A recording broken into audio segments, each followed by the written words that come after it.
mengajukan penundaan dan persyaratannya apa itu? Jadi bukti setoran final itu harus dikumpulkan. Gimana kalau misalkan buktinya itu hilang? 1 juta sanksinya. Gila, lebih gila, banyak gila, gila, daripada orang pribadi. Iya.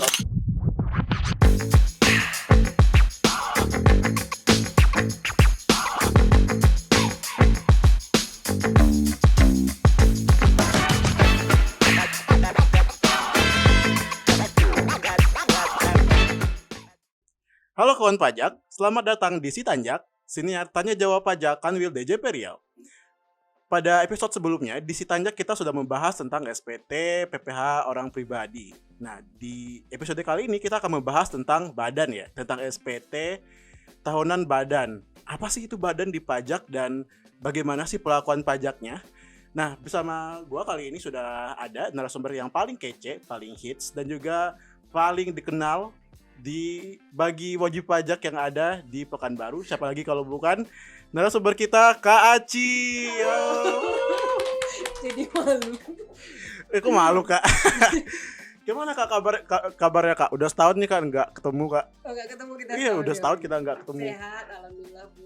Sehat. PPKM udah nggak ada lagi. Iya, udah lega ya Kak ya. Ya, nggak tahu sih lega. Ini Kak ngomongin badan nih Kak. Badan itu kan di episode kemarin kita bahas tentang orang pribadi. Iya, sekarang bersama kita Abang bahas, Uhan ya. Iya, bersama Mas Uhan, editor handal ya. Sekarang kita bahas tentang badan. Sebenarnya badan itu di perpajakan itu apa sih Kak? Jadi badan di perpajakan itu contoh aja ya, langsung biar gampang. Itu kayak perusahaan kayak PT, CV, dia sekumpulan orang atau sekumpulan modal. Gitu. Jadi kayak PT, CV, firma, koperasi itu disebut badan gitu.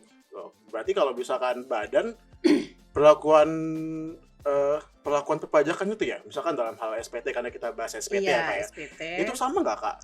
Sama-sama lapor SPT, cuma bedanya kalau badan itu beda formulir, terus dia harus wajib wajib pembukuan gitu. Harus ada laporan keuangannya itu wajib gitu. Kalau WP orang pribadi kan boleh milih nih. Kita boleh catat peredaran brutonya, boleh pakai pembukuan juga. Tapi kalau badan wajib. Gitu.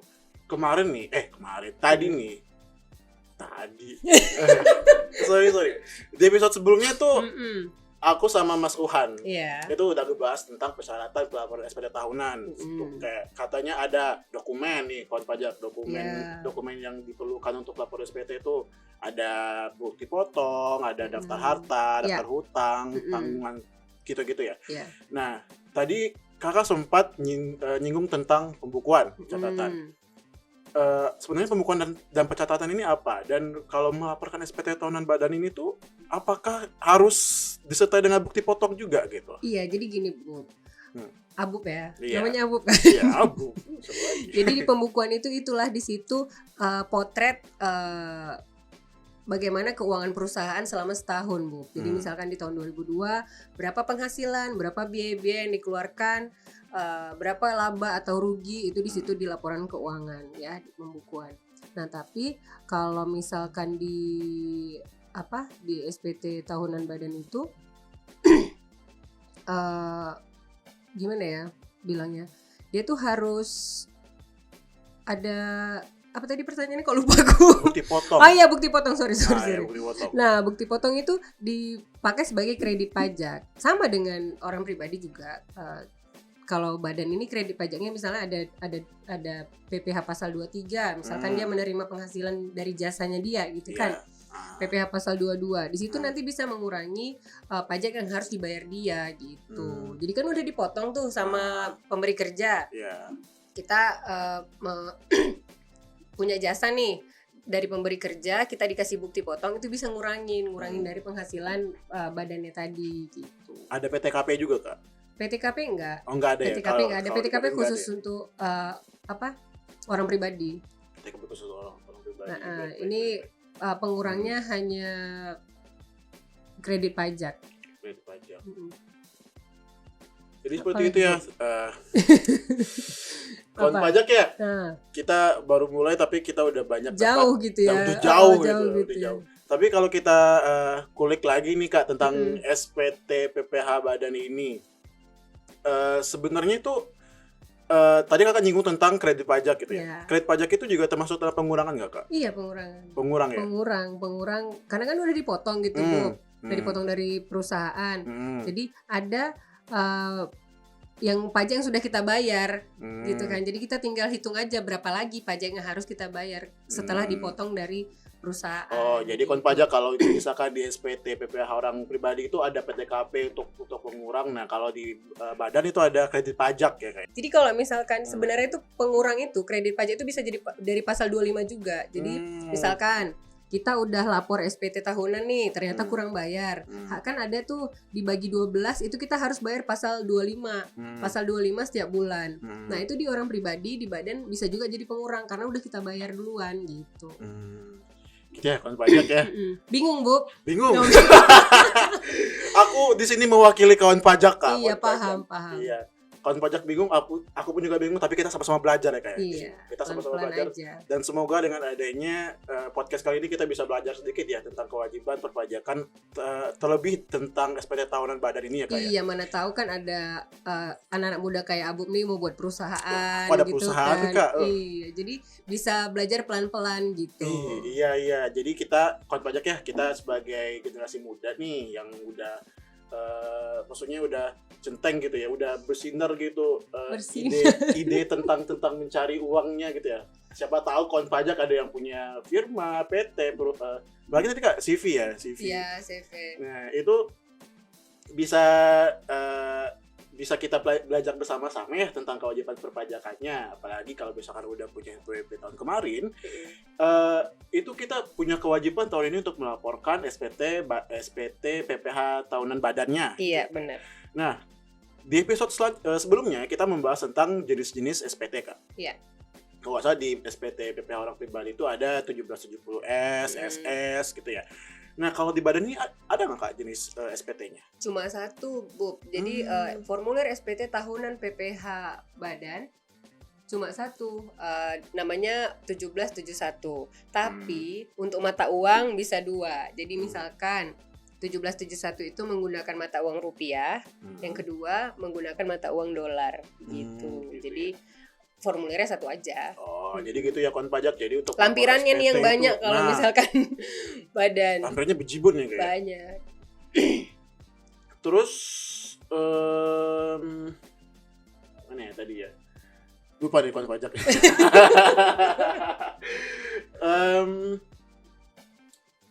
Nah, Kak Ci, aku mau tanya. Tadi di awal aku sempat nanya tentang bukti potong, pencatatan, pembukuan gitu-gitu ya. Nah, kalau melaporkan SPT tahunan PPH badan, itu dokumen yang dibutuhkan itu apa Kak? Dokumen yang harus disiapkan itu sama harus disiapkan apa? Yang harus dipersiapkan itu pertama laporan keuangan pasti, karena di situ penghasilan, di situ biaya gitu ya, itu yang harus kita input di SPT gitu Bu. Terus ada daftar susunan pemegang saham, siapa-siapa aja pemegang sahamnya, berapa NPWP-nya, berapa nilai modal yang disetor gitu. Terus ada susunan pengurus, siapa direkturnya, siapa wakil direktur utama. Terus ada daftar aset per 31 Desember, sama kayak orang pribadi. Jadi aset per 31 Desember berapa gitu. Di situ juga ada. Aku mau nanya Kak, sebenarnya perbedaan pemegang saham dengan pengurusnya apa Kak? Nah, kalau pemegang saham dia hanya dia nggak ikut di ini Bu, di kepengurusan, di operasional perusahaan gitu, nggak ikut. Tapi kalau untuk memutuskan kebijakan perusahaan, pemegang saham pasti ikut gitu. Ini Kak, kawan aku itu ada punya CV ya, CV gitu. Dia itu pengurusnya. Beda ya CV sama PT, CV yang ditanya ya. CV. Kita bahas CV dulu. Jadi pengurusnya ada 2 atau 3 gitu ya. Nah, nanti yang dilaporkan di SPT itu cukup 1 orang aja kah atau semuanya? Semuanya dong. Harus semuanya. Karena kan di akta itu ada nama-namanya banyak Bu, ada dia sebagai pemegang saham, dia juga pengurus gitu. Tetap harus jadi ditulis harus lengkap sesuai sama yang di akta ya. Iya benar. Kalau ketika ada perubahan juga disampaikan gitu. Terus selain laporan keuangan, daftar susunan pemegang saham sama pengurus, itu apa lagi Kak? Ada, kalau ini kan kalau misalkan PT-nya masih sudah di atas 4,8 M ya. Kalau misalkan WP-nya ini masih di bawah 4,8 M, itu dia harus ada catatan omset per bulan selama 1 tahun, juga ada bukti penyetoran final karena kan tiap bulan kita bayar 0,5%. Nah, jadi bukti setoran final tuh harus dikumpulkan. Gimana kalau misalkan buktinya itu hilang, Kak? Buktinya hilang, bisa diminta di kantor pajak. Ini kan gitu kita butuh NTPN aja, Bu. Jadi gitu ya kawan pajaknya. Bisa boleh, tapi wajib yang minta tuh bukan karyawan biasa ya, dia memang ada surat kuasanya atau direkturnya langsung gitu. Jadi gitu kawan pajak untuk semua jenis untuk semua bukti bayar ya kayak. Iya. Untuk semua bukti bayar yang telah didapatkan itu disimpan kawan pajak. Jadi jangan dibuang, apalagi dihilangin ya kayak. Karena kalau ibaratnya lagi di PDKT sama orang, kalau hilang itu sakit rasanya kayak. Jadi kalau disimpan. udah putus baru dibakar, dihapus. Aduh. Diblokir, Bu. Jadi Kak, aku mau tanya lagi. Gimana kalau misalkan di tahun berjalan aku bikin CV misalkan atau bikin badan perusahaan ya. Kita aku bikin perusahaan misalkan di bulan Desember gitu. Tapi belum jalan nih perusahaannya. Ya, tetap. Tapi udah punya NPWP. Iya, tetap wajib lapor. Setiap wajib pajak yang punya NPWP, ya namanya wajib pajak pasti udah punya NPWP. Jadi setiap udah punya NPWP itu wajib lapor, Bu. Gitu. Jadi misalkan dia terdaftarnya di Desember, terdaftarnya di November, lapor aja walaupun kosong, masih kosong gitu. Tapi kan untuk modal awal itu kan di awal neraca kan pasti ada tuh, ada modalnya gitu kan. Ada hartanya. Masa kita perusahaan nggak punya modal sama sekali kan, itu harus dilaporkan. Jadi apapun modalnya, apapun yang kondisi, bagaimanapun kondisi perusahaannya tetap harus dilapor ya kayak, meskipun belum ada kegiatan sama sekali gitu ya kayak. Oke Kak, tadi di episode sebelumnya kita juga udah bahas tentang batas waktu pelaporan SPT PPh orang pribadi, orang pribadi sama denda ya, denda apabila ada keterlambatan. Kira-kira tuh kapan Kak batas pelaporan SPT PPh orang pribadi? Badan. Kalau badan dia lebih lama 1 bulan, Bu. Jadi kalau misalkan orang pribadi kan 3 bulan setelah berakhir masa pajak ya, berarti 31 Maret. Tapi kalau badan dia 4 bulan setelah berakhirnya masa pajak, tahun pajak. Jadi 30 April boleh. Tapi untuk tahun buku tuh perusahaan bisa beda-beda, Bu. Jadi dulu Kakak pernah di kantor yang lain, dia tahun bukunya bukan Januari Desember, tapi Maret April, bisa juga Juni Juli gitu. Jadi beberapa perusahaan memang memilih itu ya, Kakak nggak tahu apa yang mendasarinya, tapi itu jadinya paling lambat 4 bulan setelah tahun pajak perusahaan tersebut. Gitu. Jadi lebih fleksibel ya Kak jatuhnya. Iya, jadi makanya bahasa di undang-undang itu bukan tanggal 30 April, tapi 4 bulan setelah berakhirnya tahun pajak.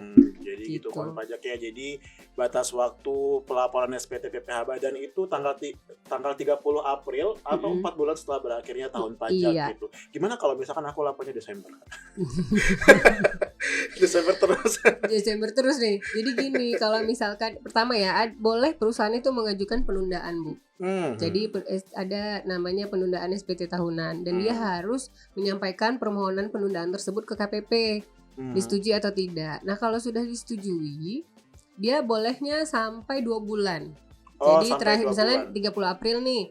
Jadi 30 Juni dia paling lama harus melaporkan SPT tahunannya. Karena kadang-kadang tuh wajib pajak SPT-nya kenapa lama? Laporan auditnya belum selesai. Karena kan untuk laporan audit itu mungkin memakan waktu yang lama ya gitu. Jadi berapa pajak yang harus dibayar kan belum fix nih gitu. Tapi mereka harus ada setor dulu SSP-nya. Jadi kira-kira berapa, nanti kalau ada yang kurang baru ditambah gitu. Tapi kalau Desember sudah telat, Bu. 1 juta, Bu, sanksinya. Lebih banyak daripada orang pribadi. 1 juta. Orang pribadi 100.000 ya. Iya, tapi kalau badan 1 juta, iya gitu. Gede.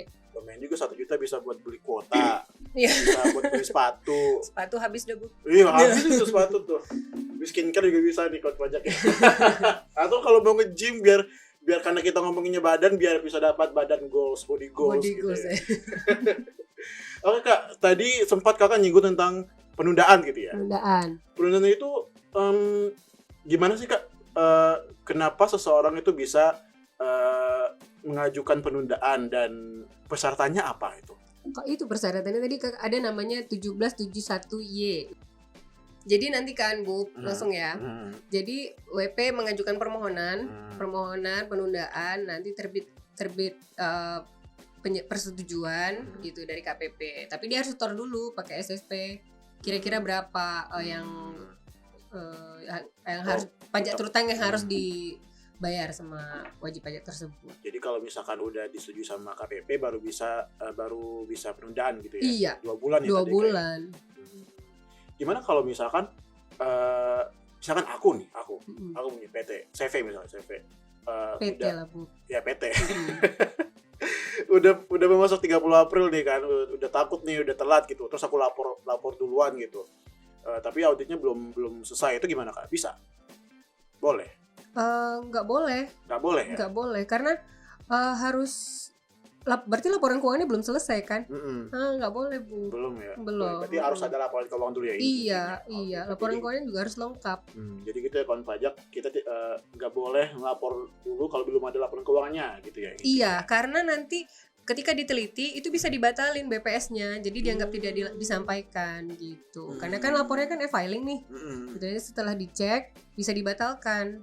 Oh, kalau gitu. Kalau badan ini e-filing juga ya Kak ya? Iya dong, sama Ya, nggak ada bedanya. Tapi lapornya masih sama Kak? djponline.pajak.go.id, pajak.go.id. Pajak.go.id ya. Iya. Pajaknya. Jadi nggak di website yang lain, nggak pakai aplikasi yang lain, nggak di menu yang lain, sama ya kon pajak. Sama semua. Sama di djponline.pajak.go.id. Dan ingat kon pajaknya untuk batas waktu pelaporan SPT PPh Badan itu ada di tanggal 30 April setiap tahunnya atau 4 bulan setelah tahun pajak berakhir. Iya. Gitu ya kon pajaknya. Apa lagi? Ada lagi Kak? Apa lagi yang harus disampaikannya kalau untuk Kalau badan? Tadi aku sempat mikir juga sebelum kita siaran ya kayak kita ngomongin badan gitu ya, badan tuh kayaknya body goals gitu ya. Nah jadi untuk kalau body goals itu biasa kita kerja keras selama setahun gitu, ya bisa dapat body goals, nanti baru bisa pamerin gitu ya di sosial media. Nah ibaratnya ya kawan pajak ya, badan ini seperti itu, kita sudah beroperasi selama 1 tahun kebelakangan. Nah, kita pamerin nih ya pakai SPT. Iya, jadi ini ajangnya nih.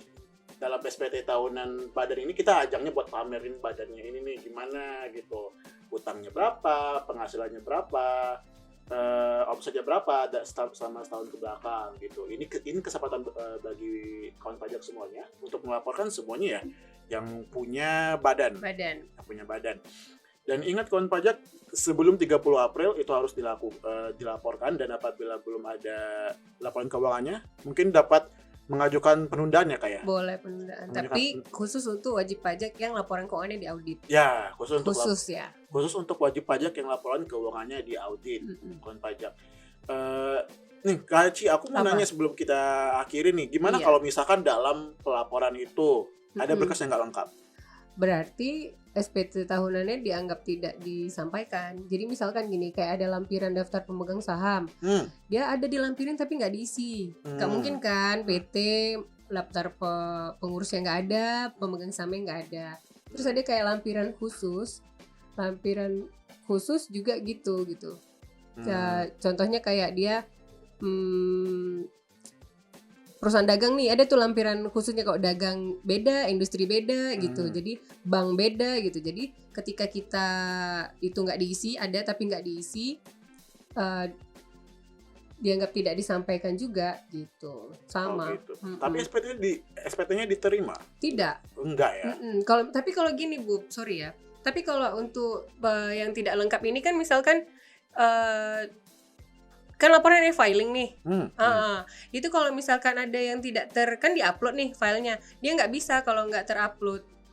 Dia harus diupload. Kadang-kadang ya ada wajib pajak yang agak nakal ya. dia ngupload tapi isinya bukan yang bersangkutan. Bukan yang bersangkutan. Itu bisa dibatalkan bukti penerimaan. Dibatalkan oleh petugas ya. Petugas gitu. Nanti ada kita kasih surat gitu. Kita KPP mengirimkan surat.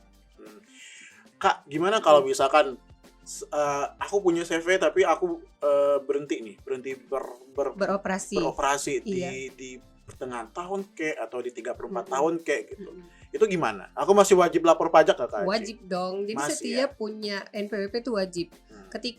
Kapan nggak wajib kalau NPWP-nya dihapus gitu. Itu harus melalui proses pemeriksaan, Bu. Berarti kalau misalkan masih hanya berhenti beroperasi, berarti masih ada kemungkinan buat beroperasi lagi Iya, ya, Kak? benar. Kecuali kalau misalkan kawan pajak di perusahaan itu sudah dalam proses likuidasi atau dibubarkan. Dibubarkan. Benar, Kak, ya? Iya. Jadi ketika sudah dibubarkan itu NPWP-nya dapat nonaktifkan. Nonaktifkan bisa. Iya, jadi ada sih non efektif. Cuma kan itu kan kalau memang dia proses likuidasi. Tapi kalau misalnya dia tiba-tiba berhenti, tidak ada beroperasi, itu kan memang kadang-kadang dia orang buat CV, PT gitu kan kadang untuk rekanan mau jadi perekanan pemerintah gitu, bukan. Nah, kalau misalkan itu masih ada tapi belum beroperasi, tetap wajib lapor SPT tahunan walaupun nihil, kan sayang dendanya 1 juta. Tapi ya Kak, banyak dulu aku di kantor pajak di KPP ya, ketika masih sekarang nggak di kantor pajak. masih ketika masih di KPP di frontliner aku bukan menemukan sih, tapi mayoritas wajib pajak apalagi di daerah Riau itu banyak yang ignoran lah istilahnya, banyak yang cuek gitu ya. Jadi ibaratnya ketika mereka udah nggak beroperasi lagi nih badannya, itu udah mereka cuek, jadi mereka anggap udahlah nggak ada kewajiban lagi gitu, nggak harus melapor lagi gitu. Inilah tugas kita buat podcast nih, Bu. Jadi wajib pajak nih ya, walaupun nggak beroperasi tetap wajib lapor gitu kan, udah nihil juga gitu kan. Kadang-kadang tuh pasti butuh, nanti CV-nya mau dibeli orang kah ya, kadang-kadang ada dibeli orang. Kaya kali ya orang ya. Ya, jadi bisa dipakai lagi untuk bertransaksi itu pasti lapor aja gitu, kan cuman toh sekarang udah online, Bu. Udah online lagi kan. Lagi gabut pun, lagi tiduran bisa lapor ya. Bisa. Jadi gitu kawan pajaknya. Jadi bukan berarti perusahaannya berhenti beroperasi, itu juga hilang semua kewajiban perpajakannya ya. Tidak dong. Tidak seperti itu kawan pajak. Jadi selama punya NPWP, selama masih aktif, wajib melaporkan SPT tahunannya. Iya, gitu ya. benar. Kalau misalkan mau mengajukan penonaktifkan juga bisa, tapi itu nanti mungkin kita bahas di episode yang lain ya Kak ya. Iya. Oke, jadi seperti itu ya kawan pajak. Kesimpulannya, iya udah dong Kak. Kakak mau lama sama aku ya. Jadi kawan pajak, kesimpulannya batas waktu pelaporan SPT tahunan bagi wajib pajak badan itu adalah sampai dengan 30 April. Atau 4 bulan setelah tahun pajak berakhir gitu ya, dengan melampirkan dokumen-dokumen yang tadi sudah disebutkan oleh Kak Aci. Yeah. Mungkin hanya sampai di sini pembicaraan kita pada episode kali ini. Semoga di episode kali ini kita bisa belajar banyak tentang kewajiban perpajakan badan, khususnya pelaporan SPT tahunan, PPh badan gitu ya. Sampai bertemu di episode selanjutnya bersama Si Tanjak. Kita tahu, sadar, paham, dan peduli pajak. Pajak kuat, Indonesia maju.